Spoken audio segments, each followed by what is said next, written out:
আল্লাহ বললেন কদ আফলাহাল মুমিনুন আল্লাযীনা হুম ফি সালাতিহিম খাশিউন। অবশ্যই মুমিনরা সফল কাম হয়ে গেছে। আল্লাহ বললেন মুমিনরা কি হয়ে গেছে? সফল।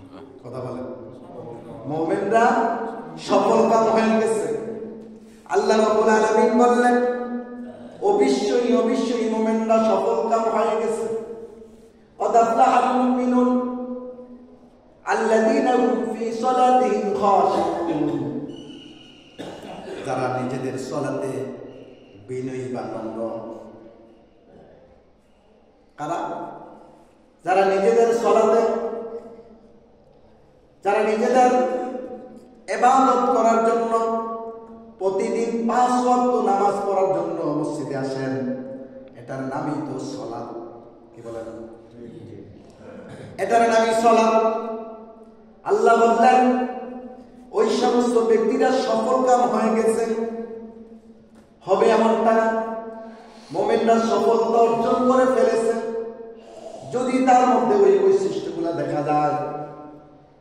যে ব্যক্তি নামাজের মধ্যে তার খুশু এবং খুজু থাকে, যদি বলি সুবহানাল্লাহ। খুশু এবং খুজু, অন্তরের মধ্যে আল্লাহর ভয়, গর্দানটা থাকবে বিনয়ী। আল্লাহু আকবার বলেন। আল্লাহু আকবার। গর্দানটা থাকবে তার বিনয়ী, আল্লাহর হুকুম যেভাবে আছে সেইভাবে সে মানবে।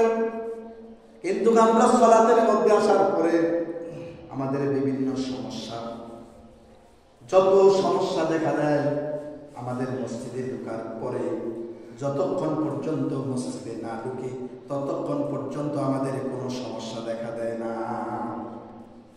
কি বলেন?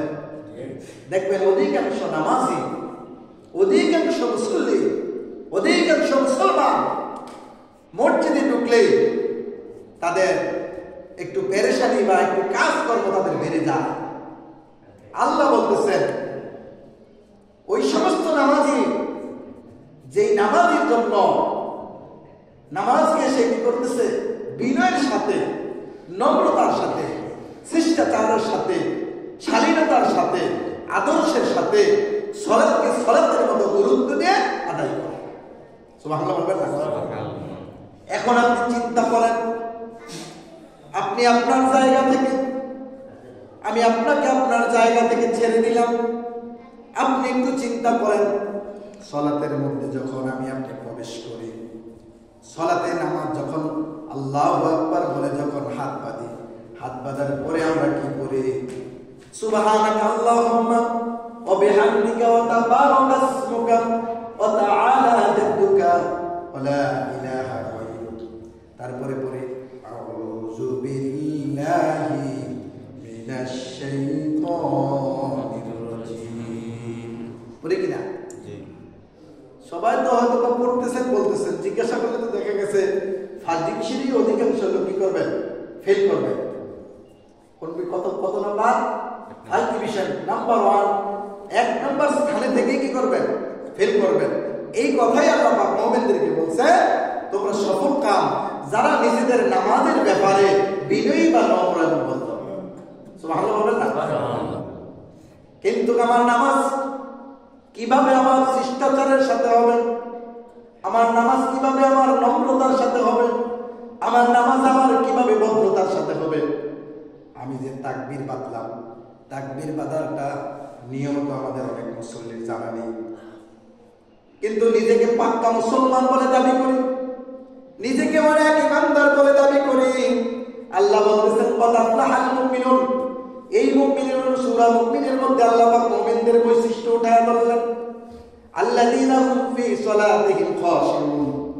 ওই সমস্ত লোকেরা সফল কাম, যেই সমস্ত লোকগুলা দেখবা সালাতের মধ্যে বিনয়ী বা নম্র।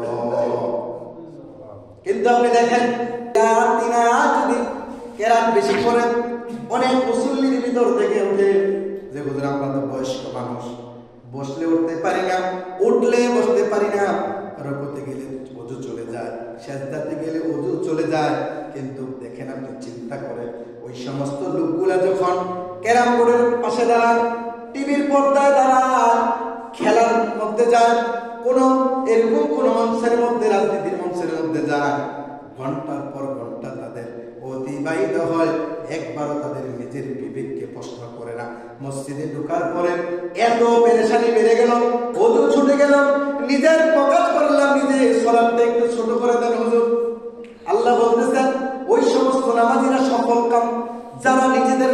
ব্যাপারে নম্রতা, ভদ্রতা, নমনীয়তা যার ভিতরে আছে। কিন্তু অধিকাংশ মুসল্লিকে যদি প্রশ্ন করেন, হুজুর নামাজটা খুব দ্রুত সময় পড়া দিবে, আমরা মনে হয় বলি না। কেহ আমরা মনে হয় এগুলা বলি না। 10 মিনিট যদি আজকে কেরাতটা ধরা হয়, 2 রাকাত নামাজে যদি একটা ইমাম সাহেব 5 মিনিট 10 মিনিট কথা বলেন না, এটা আপনাকে আমি বোঝার জন্য বলতেছি। 10 মিনিট মাত্র, শুধুমাত্র যদি ইমাম সাহেব 10 মিনিট নামাজে দাঁড়ায় কেরাত তেলাওয়াত করে, বা রুকুটা যদি একটু বড় হয়, সেজদাটা যদি একটু বড় হয়, আমি যে কথাগুলো বলতেছি মুসল্লিদের মনের মধ্যে কোনো আপত্তি থাকে না। কেউ কথা বলেন না, আপত্তি থাকে না, এই কথাই আল্লাহ বলতেছে।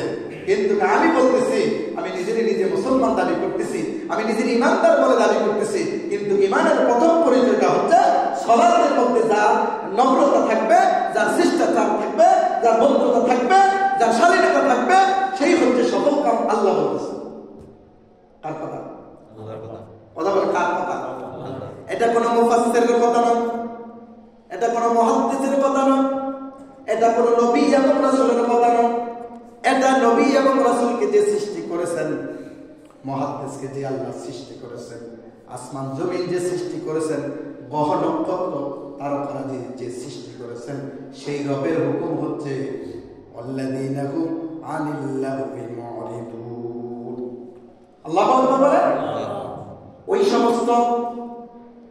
সমস্ত লোকেরা, আপনি যদি তাদেরকে মুমিন বলেন, কিন্তু সালাতের মধ্যে যদি বিনয় না থাকে, সালাতের মধ্যে যদি খুশু এবং খুজু না থাকে, সালাতের মধ্যে যদি ওই ব্যক্তির মধ্যে আল্লাহর ভয় না আসে, তাহলে বুঝতে হবে দুনিয়ার কাজের মধ্যে যত সময় দেন, সালাতের মধ্যে তার চাইতে বেশি